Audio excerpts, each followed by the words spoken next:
Kembali lagi bersama gue Jonathan Leonarda. Kali ini gue temenin oleh baby Jili. Ya, dia setia nemenin gue karena kakaknya harus ke bawah, masih ngurusin PR dan lain-lain, dan dia udah beres.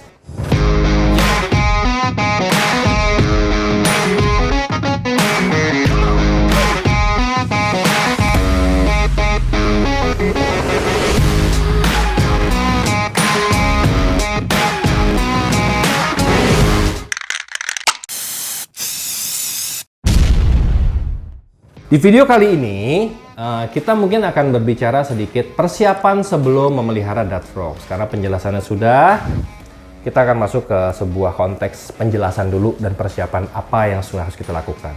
Di video sebelumnya, kita udah bikin ini, ya, yang dibantu juga sama Ginny, sama Jili, sama Jordan, dibantu. Di video kali ini, setelah ininya sudah jadi, apa lagi yang harus kita perlukan dan persiapkan untuk Dutch Frogs, ya? Jadi kita sebaiknya masuk ke dalam pembahasan apa sih yang ada di depan gue ini. Ini adalah kebutuhan dasar mereka. Kebutuhan dasar mereka. Yang di sebagian 4 ini adalah kalsium. Yang di sini adalah bagaimana membuat kultur pakannya mereka. Jadi ini yang harus disiapkan. Kalsium, pembuat kultur makanannya, dan ketika siap diberi makan, dan feeding cup. Sampai nanti akan gue kasih lihat proses bagaimana memberikan mereka, ya. Oke. Yang pertama, dalam supplementaring dalam Dutch Frog ini, gue selalu menyarankan menggunakan beberapa suplemen yang berbeda. Karena setiap suplemen mempunyai kandungan yang berbeda juga. Dan bagaimana cara penggunaannya? Tidak semua caranya sama, ya. Kita mulai dengan ini. Ini brandnya gue hilangkan karena ini produk gue sendiri. Yang gue bikin sendiri buat color enhancing dengan banyak nutrisi dalam sini, ya. Satu. Yang kedua, gue menggunakan ini Calcium Plus. Kontennya tidak berbahaya untuk si Dutch Frog-nya sendiri. Ini aman sekali, dan ini adalah vitamin A. Walaupun lambangnya Dutch Frog, bukan berarti ini khusus buat Dutch Frog dan bisa diberikan setiap hari karena mengakibatkan kematian sesuatu yang katak ini kelebihan vitamin A. Kita mulai dari vitamin A, ya. Apa sih gunanya vitamin A dalam breeding Dutch Frog, dalam banyak amfibi? Vitamin A ini untuk mengobati atau mencegah namanya short tongue disease, ya, atau di mana sebenarnya dikatakan short tongue bukan lidahnya memendek.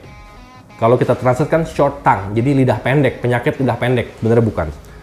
Ketika di depan ujung lidahnya itu tidak lagi memiliki daya rekat. Sifatnya mereka nih, lidahnya keluar, ngambil mangsa, ditarik seperti ini. Ketika kekurangan vitamin A, dia kayak nggak bisa nangkap mangsanya. Dari sini, itulah salah satu guna vitamin A. Ya, kita penting untuk ini. Kebanyakan bisa mematikan. Bahaya untuk sistem organ dan pencernaan dia. Kita masuk ke vitamin A, ya, sekali lagi. Jadi, jangan sembarangan menggunakan vitamin A. Kalau beli suplemen atau beli apapun, jangan pernah ngelihat dari packagingnya. Oh, ini buat gecko. Bukan, tapi mulai belajar sama-sama belajar apa di dalamnya. Begitu juga dengan dia. Itu paling penting. Ini harmless. Bisa dipakai setiap hari. Nggak masalah. Ya, yang ini. Semua orang udah tahu Calcium Plus bagus. Ada mineralnya dan lain-lain. Ini bagus. Kembali lagi sama yang seperti gue pakai. Dari dua mereka ini, ada sesuatu yang mereka nggak punya, gue masukin ke sini. Buat color enhancing, penambah kesehatan, dan lain-lainnya. Jadi gue pakai. Ini dipakainya di rotasi. Ya, hari ini, hari ini. Tergantian terus. Sorry, bukan yang ini. Yang ini. Hari ini, besok ini. Lusa ini, lusanya besok lagi ini. Ini dua dipakai sama-sama, ya. Ketika masuk ke vitamin A, kita berikan 1 bulan 1 kali. 1 bulan hanya sekali saja kita berikan vitamin A. Mau pada baby pun boleh. Selain nanti kita bahas lagi ketika kita mau ngobrol, kegagalan dalam breeding, fase pre-breeding, persiapan formulanya akan berubah lagi. Dan satu hal yang orang jarang paham atau tidak memperhatikan sebenarnya adalah probiotik. Ini nggak apa-apa deh ya, gue nggak bahas satu brand. Ini bukan di endorse, bukan di apa. Ini gue cuma sharing apa yang gue pakai dan bagaimana cara mengaplikasikannya. Namanya Nutribak. Nutribak lama telah diciptakan atau diproduksi untuk mamalia. Dan belakangan ini Dia menciptakan atau memproduksi khusus untuk reptil dan amfibia. Apa adalah Nutribak? Nutribak ini adalah probiotik. Prebiotik bisa didapat dari semua asupan yang mereka asup ya, mereka makan. Tapi probiotik tidak. Nah, jadi ini perlu kita berikan juga seminggu sekali nggak apa-apa, mau 3 hari sekali nggak apa-apa. Kelebihan harmless, tidak mematikan sama sekali untuk masalah ini ya. Jadi ini adalah salah satu yang wajib juga kita miliki. Dan ini bisa diaplikasikan ke seluruh binatang. Reptil dan amfibi boleh digunakan. Masalahnya penyimpanannya harus di ruang AC atau di kulkas. In the fridge? Yeah, you can put in the fridge. Jadi nggak rusak ya. Okay.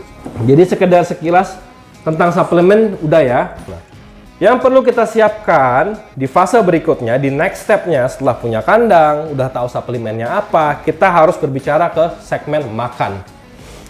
Gini, ini ada sedikit basic information yang harus gua sharing. Duck Frog bisa makan anak jangkrik nggak? Yes, bisa. Pada prinsipnya dia akan memakan segala sesuatu yang kecil dan bergerak. Isopod, springtail, jangkrik masuknya pinhead, melanogaster, hydeae, hybrid, semua mereka bisa makan. Masalahnya kenapa gue tidak pernah memberikan jangkrik? Ini ada satu pengalaman pribadi yang gue sharing. Ya, gue tidak pernah mengambil satu konten dari luar untuk gue sangkut pautkan. Gue lebih suka berbicara atau sharing dari pengalaman pribadi, suka dukanya, kegagalannya, berhasilnya. Jadi kita ngomong pun nggak pakai skrip dan nggak mikir. Dan gue rasa punya tanggung jawab untuk berbagi ini. Pinhead itu gampang didapat dan murah, nggak repot. Makan bisa, ngadasting gampang. Yang terjadi seperti ini. Ini masalah tahun lalu. Jadi ada salah teman gue, karena culture ininya dia nggak ready, akhirnya dia kasih pinhead setiap hari. Oh, gemuk-gemuk, sehat, bagus. Tiba-tiba satu mati, ya mungkin dari bakterinya. Yang kedua, ada luka-luka di tangannya dan di badannya. Gue lihat bukan fungus, ternyata itu kayak digrogotin. Jadi ternyata gue bilang bongkar nih vivarium lu. Setelah dibongkar, ada beberapa pinhead yang membesar. Karena pinhead bisa hidup dalam vivarium ini. Dia grogotin tanaman-tanaman ini, daun-daunnya sampai akhirnya besar dan menggigit si katak dan akhirnya mati. So for me, buat gue pribadi itu bukan option. Jadi kenapa makanan gue semua hanya full melanogaster. Kita balik ke melanogaster.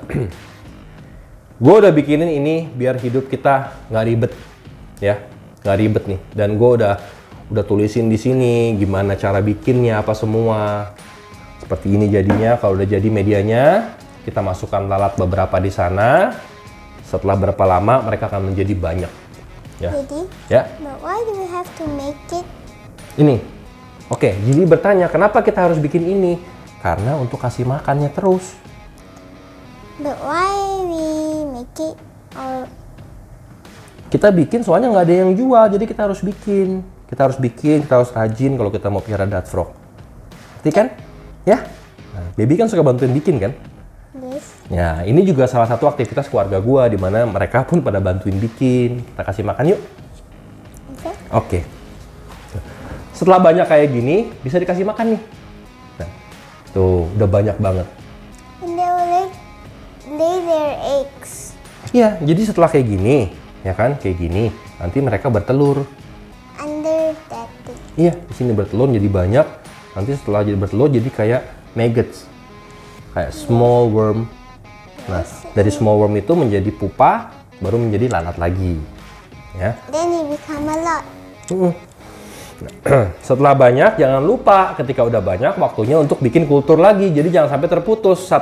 Dari kita bikin kayak gini sampai menjadi banyak ini akan memakan waktu kurang lebih 10 sampai dengan 14 hari. Tergantung suhu dan kelembapan. Piara di tempat dingin terbaik, ya.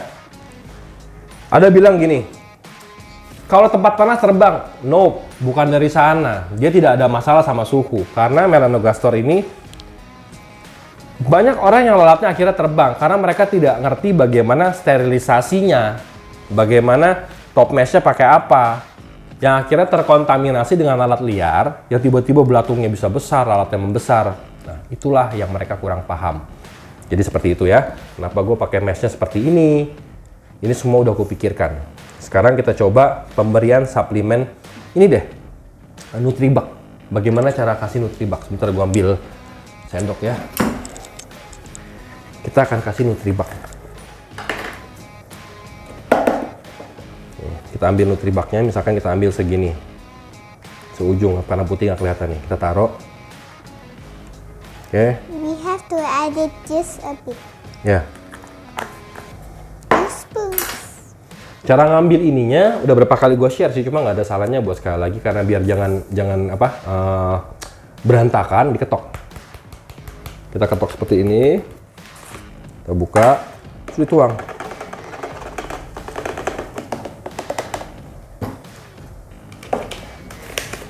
But Daddy, why they always be messy?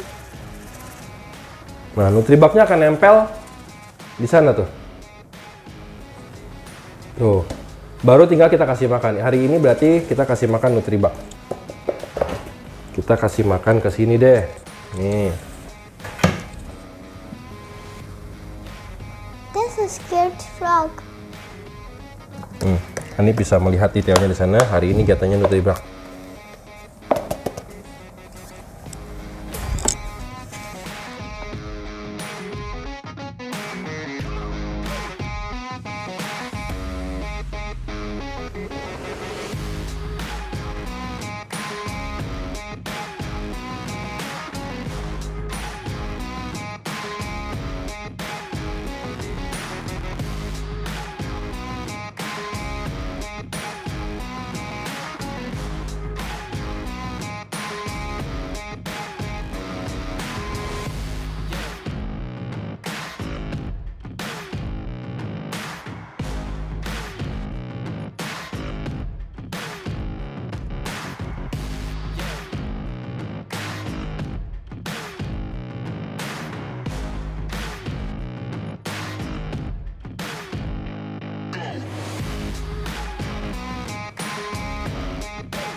Jadi hari ini sharing kita hari ini tentang bagaimana supplementering mereka, kunci keberhasilan dasar dalam pemeliharaan Duck Frog.